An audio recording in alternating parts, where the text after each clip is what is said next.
ஜனநாயகன் படம் தேர்தலுக்கு முன்னாடி வந்துருச்சுன்னா அது விஜய் அவர்களுக்கு வந்து நல்ல சப்போர்ட்டான ஒரு படமா இருந்திருக்கும். உலகத்திலேயே யாராவது பாலகிருஷ்ண படத்தை டப் பண்ணுவாங்களா? தேர்தலுக்கு முன்னாடியே வந்திருந்தாலும் பெரிய ட்ரோல் மெட்டீரியலாக மாறி இருக்கும் அந்த படம்.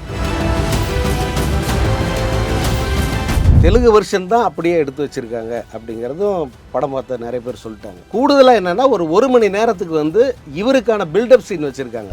அரசியல்வாதியா என்ன பண்ணா அவர் வந்து வெற்றி பெறுவாரு, அவருக்கு எது நல்லா பாசிட்டிவா இருக்கும்னு நினைக்கிறீங்க? அவர் ஒவ்வொரு கூட்டத்திலும் பதில் யாருக்கு சொல்றாருன்னா அரசியல் தலைவர்களுக்கோ தன்னை நோக்கி வருகிற ஆரோக்கியமான விமர்சனங்களுக்கும் பதில் சொல்றதில்ல. அவர் யூடியூப் சேனல்ல உட்கார்ந்து தன்னை யாரெல்லாம் திட்டுறாங்க, இந்த தொலைக்காட்சி விவாதங்கள் யாரெல்லாம் நம்மளை கடுமையா பேசுறாங்க, அவங்களுக்கு பதில் சொல்றாரு. இவருடைய பதில் உரை என்பது மு.க. ஸ்டாலினுக்கோ அல்லது எடப்பாடி பழனிசாமிக்கோ அல்லது மற்ற அரசியல் தலைவர்களுக்கோ அல்ல.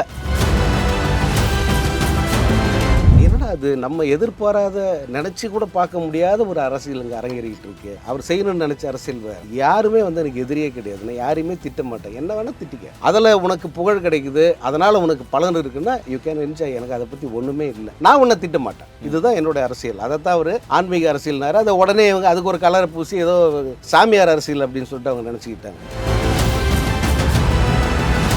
நான் ஒரு அரசியல் பண்ணுறேன்னு வர்றாரு. நிறைய பாசிட்டிவாக செய்கிறதுக்கு எவ்வளோ விஷயங்கள் இருக்குது. ஆனால் விஜய் செய்கிறது எல்லாமே நெகட்டிவாக பண்ணி அந்த நெகட்டிவ் பப்ளிசிட்டியில் வந்து ஒரு பெரிய ஆள் ஆகணும் அப்படிங்கிறது தான் அவருடைய மோட்டிவாக இருக்குது. இல்லைன்னா யாருமே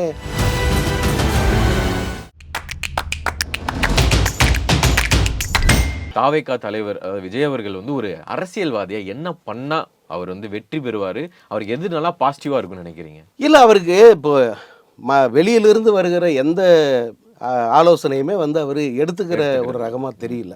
அவர் எனக்கு தெரிஞ்சு வந்து நிறைய அவருக்கு ஓய்வு நேரம் கிடைக்குது. இந்த ஓய்வு நேரம் முழுக்க யூடியூப் சேனல் நிறைய பார்க்குறாரு. அதே போல் தொலைக்காட்சி விவாதங்கள் நிறைய பார்க்குறாரு. இல்லை, நீங்கள் வேணா பாருங்க. அவர் ஒவ்வொரு கூட்டத்திலும் பதில் யாருக்கு சொல்றாருன்னா அரசியல் தலைவர்களுக்கோ தன்னை நோக்கி வருகிற ஆரோக்கியமான விமர்சனங்களுக்கும் பதில் சொல்றதில்ல. அவர் யூடியூப் சேனலில் உட்கார்ந்து தன்னை யாரெல்லாம் திட்டுறாங்க, இந்த தொலைக்காட்சி விவாதங்கள் யாரெல்லாம் நம்மளை கடுமையாக பேசுகிறாங்க, அவங்களுக்கு பதில் சொல்கிறார். நீங்கள் அவருடைய பேச்சுக்களை திரும்ப கவனித்து பாருங்கள். இவருடைய பதில் உரை என்பது மு.க. ஸ்டாலினுக்கோ அல்லது எடப்பாடி பழனிசாமிக்கோ அல்லது மற்ற அரசியல் தலைவர்களுக்கோ அல்ல. அது யூடியூப் பேச்சாளர்களுக்கு, விவாதங்களில் கலந்து கொள்கிற மீடியாக்காரங்களுக்கு பதில் சொல்லிட்டு இருக்கு. ஆனால் அவர் வந்து இப்போ நீங்கள் ஏடிஎம்கே அப்படின்ற ஒரு கட்சியை பற்றி அவர் பேசுறது இல்லை. அவர் டிஎம்கேன்னு பற்றி தான் பேசுறாருன்னு மிகப்பெரிய ஒரு டாபிக் இருக்கு. அதை பற்றி ஏன் அவர் வந்து ஏடிஎம்கேவை ஒரு பொருட்டாவே எடுத்துக்காம? இப்போ சினிமாவில் கமல்ஹாசன் பெரிய நடிகர், அஜித் விஜயை விட ஏதோ ஒரு வகையில் பெரிய நடிகர் தான், பெரிய ஃபேன் பேஸ் உள்ள நடிகர். இன்னும் நிறைய பேர் இருக்காங்க. இவருடைய கவனம் அங்கே இல்லாமல் போகுது. இல்லை, அவர் நேரடியாக என்ன, நான் தான் உச்ச நடிகர், என்ன அப்படியே இருந்தா கூட எனக்கு ரஜினிக்கு தான் போட்டி, என் படங்களுக்கு ரஜினி படங்கள் தான் போட்டி, நான் தான் உச்சத்தில் இருக்கேன், உச்சத்தை விட்டுட்டு வரேன் அப்படின்னு எதுக்கு சொல்றாரு? ஏன்னா தன்னை மட்டுமே பேசு பொருளை மாற்றணும். அங்கே அவர் நேரட்டிவ் செட் பண்ணுறாரு. அந்த போலரைசேஷன் இருக்கு இல்லையா, அது வந்து எனக்கும் இவங்களுக்கு மட்டும்தான், மற்றவங்கெல்லாம் களத்தில் இல்லை, மற்றவங்களெல்லாம் வந்து நான் கண்டுக்கவே இல்லை. இதைத்தான் வந்து அவர் அரசியலில் இதை பண்ணிக்கிட்டு இருக்கு. எடப்பாடி பழனிசாமி பதில் சொன்னால் என்ன ஆகும்? அந்த இடத்துல டைவர்ட் ஆகுது இல்லையா? அது தேவையே இல்லை. அடுத்து திருமாவளவன் யார், ஆமாம், யாருக்குமே நான் பதில் சொல்ல மாட்டேன், யாரை பற்றி நான் பேச மாட்டேன், ஒன்லி சிஎம் மட்டும்தான். சரி, இங்கே சிஎம்பா உன் கொள்கை எதிரியை பற்றி பேசுனா அதையெல்லாம் பேசவே மாட்டேன். இப்போ என்ன பார்லிமெண்ட்டுக்கா தேர்தல் நடக்குது, இங்கே சட்டசபை தானே, அதனால் நான் சிஎம் மட்டுமே பேசுகிறேன். இப்படி வந்து அவர் அரசியல் பண்ணிக்கிட்டு இருக்காரு. அவருக்கு யாராவது அட்வைஸ் பண்ண முடியுமா? ஓகே, இப்போ வந்து தலைவர் வந்து விஜய் அவர்களை ரெகுலராக பார்ப்பாரு. ஏன்னா அந்த தலைவரும் வந்து அரசியலுக்காக நிறைய விஷயங்கள் வந்து முயற்சி செஞ்சு அதை நம்ம பண்ண வேணாம் அப்படின்னு சொல்லிட்டு விலகி இருக்கிறாரு.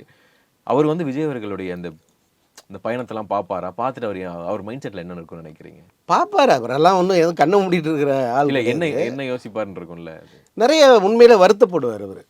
நான் ஆனஸ்டாக சொல்கிறேன், ரஜினி சார் வந்து விஜயோடைய இந்த நடவடிக்கைகள், அது குறிப்பாக கரூர் சம்பவத்துக்கு பிறகு அவர் அதுக்கு உடனடியாக ரியாக்ட் பண்ணார். ரஜினி சார் கரூர் சம்பவம் முடிஞ்சு அடுத்த சில நிமிடங்களில் அந்த சம்பவத்துக்கு வந்து தன்னுடைய மனதார அந்த அனுதாபத்தை தெரிவிச்சிருந்தார், ஆதங்கத்தை தெரிவிச்சிருந்தார்.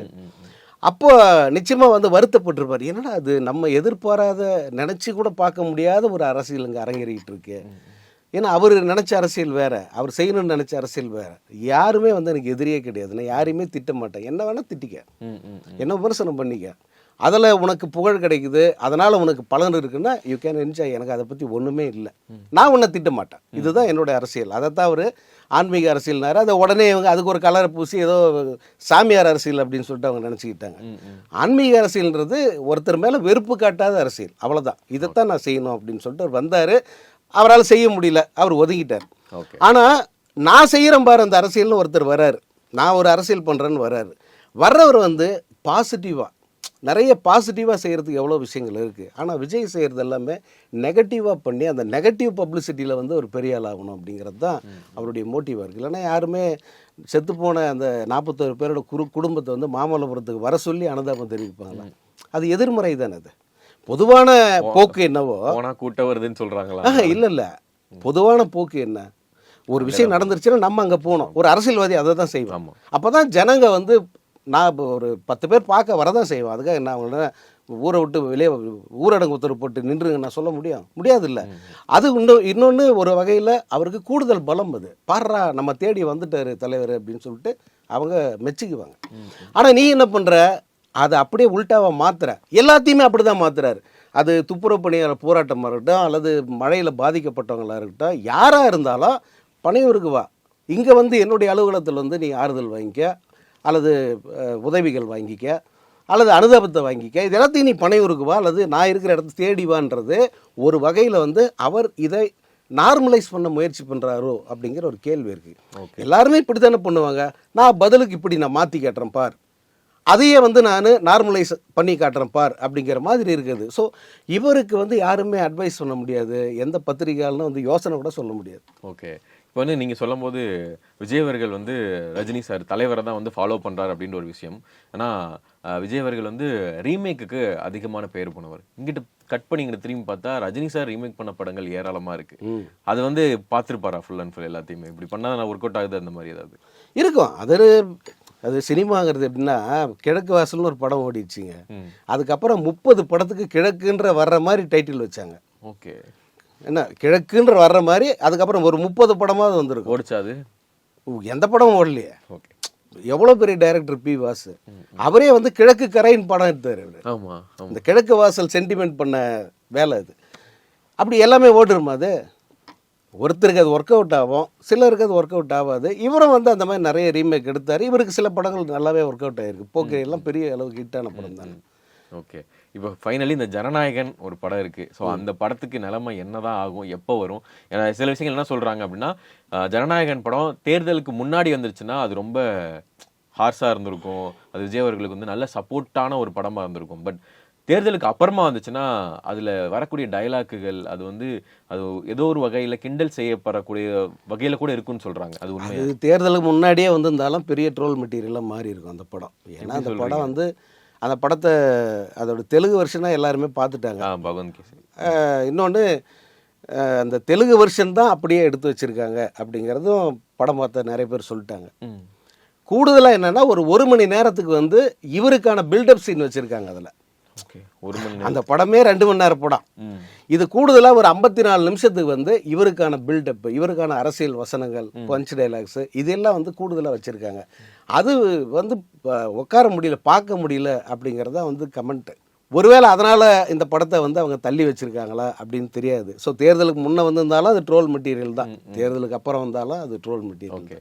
இன்னும் அந்த படத்து மேலே வந்து அவங்களுக்கு பெரிய நம்பிக்கை இல்லை. நீங்கள் இந்த படக்குழுவை சேர்ந்தவங்களோ அல்லது படத்தோட டைரக்டரோ எங்கேயாவது இந்த படத்தை பற்றி ஒரு கான்ஃபிடென்ட்டாக, நான் சொல்கிறது பாராட்டி கூட இல்லை, கான்ஃபிடென்ட்டாக ஏதாவது ஒரு பேட்டியோ அல்லது 2-3 வார்த்தையோ யாராவது பேசி நீங்கள் பார்த்துருக்கீங்களா? அது வந்தால் தான் அது இல்லை. அந்த படத்தோட ஹீரோ அவரே அந்த படத்தை பற்றி ஒரு வார்த்தை பேச மாட்டேன்றாரு. நான் இந்த சென்சார் போர்டு இஷ்யூ எல்லாம் விட்டுருங்க, பொதுவாக இந்த படம் நல்லா வந்திருக்குங்க, இதுக்கு வந்திருந்தா பெண்களுக்கு வந்து பெரிய அளவுக்கு நம்பிக்கை தர்ற படமாக இருந்திருக்கும், பெண்கள் பாதுகாப்பு வலியுறுத்துகிற படமாக இருந்திருக்கும், இதை வரவிடாமல் பண்ணிட்டாங்களே, வராமல் போயிடுச்சு, அது எனக்கு வருத்தமாக இருக்கு. ஒரு வார்த்தை ஏதாவது நிறைய பேர் வருத்தப்படுற ரசிகர்கள் வருத்தப்பட்டு நான் அவர் பண்ணணும், அவர் தான் பேசணும். அவரை நம்பி 500 கோடி போட்டுக்கிறான்னு ப்ரொடியூசர் சொல்லியிருக்காரு, என் படத்துக்கு வராத பிரச்சனை அப்படின்ற சொல்லியிருக்காரு. இல்லை, அவர் பேசியிருக்குன்னா தான் அவர் பேசலை. ஓகே, அப்புறம் அந்த ஜனநாயகன் படம் வந்து எந்த மாதிரியான, இப்போ நீங்கள் சொல்லிட்டீங்க அது வந்து ட்ரோல் மெட்டீரியலாக இருக்க கூட வாய்ப்புகள் இருக்குன்னு, தேர்தலுக்கு அப்புறம் வந்தால் என்ன மாதிரியான மனநிலையில்? நிச்சயமாக 100% அது மிகப்பெரிய ட்ரோலாக மாறும் அந்த படம். அதில் எந்த மாற்று கருத்தும் கிடையாது. நான் அது மாறணும்னு ஆசையெல்லாம் இல்லை. அது ஆரம்பத்துலேருந்தே அந்த படம் அப்படி தான் பார்க்கப்படுது. இன்னொன்று, இது சினிமா வட்டாரத்தில் உலகத்திலேயே யாராவது பாலகிருஷ்ணா படத்தை டப் பண்ணுவாங்களா? ஐ மீன் ரீமேக் பண்ணுவாங்களா? அப்போ அவ்வளோ தூரம் மோசமாக அப்படி நான் சொல்ல வரல.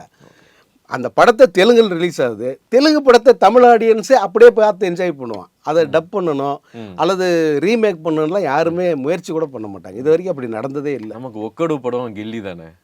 அது யார் நடிச்ச படம்? அது மகேஷ் பாபு. மகேஷ் பாபு படம் இல்லை, தெலுங்கு படம். பாலகிருஷ்ண படத்தை யாராவது ரீமேக் பண்ணியிருக்காங்களா? Okay okay. அது அந்த டெசிஷன் எடுக்கும் போதே இது என்ன மாதிரி படம், இது இவங்களோட டேஸ்ட் என்ன அப்படிங்கிறது தெரிஞ்சிருது இல்லை. ஆனால் ஹெச் வினோத் சொல்லியிருக்காரு, நான் வந்து சில சேஞ்சஸ் நம்ம ஊருக்கு சேர்த்த மாதிரிலாம் பண்ணியிருக்கேன் அப்படின்லாம் சொல்கிறாங்க. சரி, ஓகே. இப்போ வந்து அந்த ஜனநாயகன் ட்ரெய்லரே பார்த்துருப்பீங்க. அதில் வந்து அரசியல் பண்ண சொன்னால் கொள்ளை அடிக்கிறதும் கொலை பண்ணுறதுன்னு சொல்கிறாங்களே, அவர் யாரை சொல்லி இந்த மாதிரி டைலாக்ஸ் நிறையா இருக்குதா? அது நேரடியாகவே இப்போ அரசியல் இப்போ இருக்கிற ஆளுங்கட்சியை சொல்லலாம் அல்லது எதிர்கட்சியை கூட சொல்லலாம். அவங்களும் ஆளுங்கட்சி இருந்தவங்க தானே அவங்களும். இப்போ யார் சிஸ்டமில் இருக்காங்களோ அவங்களுக்கு எதிர்த்து பேசுகிறது தானே அந்த பஞ்ச் டைலாக்ன்றது. இதெல்லாம் தான் வந்து குக்குடு ஐட்டம்ஸ். அதில் கூடுதலாக ஸோ விஜய் அவர்கள் வந்து காங்கிரஸ் பக்கம் போகிறதுக்கான வாய்ப்புகள் இருக்கா? அதுதான் ரூல்ட் அவுட் ஆகிடுச்சு இல்லை. அதான் இல்லை சொல்கிறேன். ஏன்னா இவர் விஜய் பிரபாகரன் அவரும் வந்து சொல்லியிருந்தார் நிறைய இடங்கள்ல வந்து இந்த மாதிரி வேணாண்ணே என்னோட ஒரு அண்ணனா ஒரு அட்வைஸ் பண்ணுறேன் அப்படின்னு சொல்லியிருக்கிறாரு. அந்த பிஜேபி சைடு போகிறதுக்கு வாய்ப்புகள் இருக்கான்னு நிறைய பேர் கேட்டிருக்கிறாங்க. இப்போ அதை தான் நிறைய பேசிக்கிட்டு இருக்காங்க. இன்னொன்று அவர் ஜனநாயகன் இஷ்யூ வந்து அப்படியே போஸ்ட்போன் ஆகினே போகுது. அதே போல் அவருக்கு சிபிஐ அழைப்பு தொடர்ந்து வந்துக்கிட்டே இருக்குது. இது இரண்டுமே வந்து கூட்டணி அழைப்பினுடைய இன்னொரு வடிவம் அப்படித்தான் எல்லாரும் பார்க்குறாங்க. கூட்டணிக்கு எப்படியாவது அவரை கன்வின்ஸ் பண்ணி கூட்டிகிட்டு வந்துடணும், கூட்டிட்டு வந்து அந்த கடாயை வெட்டியே ஆகணும் அப்படிங்கிறது இவங்களுடைய மோட்டிவ். ஏன்னா இந்த பக்கம் என்னதான் நம்ம பில்டப் கொடுத்தாலும் இந்த அணி இன்னும் வலுவாகலை. அதிமுக அணிங்கிறது இன்னும் வலுவாகாமல் இருக்குது. அவங்களுக்கு வந்து இந்த நிலையிலேயே வந்து நம்ம தேர்தலை சந்தித்தா 100% வந்து ரொம்ப படுதோல்விங்கிறதும் வந்து அவங்களுக்கு தெரியுது. ஸோ இப்போ விஜய் மாதிரியான ஒரு க்ரௌட் புல்லர், அவர் பவர்ஃபுல் லீடர்னு சொல்ல, ஒரு க்ரௌட் புல்லர், அவரை நம்ம கூப்பிட்டு வந்தால் அவருக்கு கிடைக்கிற எத்தனை சதவீத வாக்குகளாக இருந்தாலும் அது நமக்கு ஆடட் அட்வான்டேஜாக மாறும் அப்படின்னு இவங்க நம்புகிறாங்க. அதுக்கு தான் வந்து இப்போ வரைக்கும் அவங்க முயற்சி பண்ணுறாங்க. ஓகே. ஸோ ரொம்ப நன்றிகள் சார். இன்னும் நிறைய விஷயங்கள் பற்றி நம்ம அடுத்தடுத்து பேசுவோம். ஸோ நிறைய விஷயங்கள் பேசுனீங்க. ரொம்ப நன்றிகள். நன்றி. Thank you so much.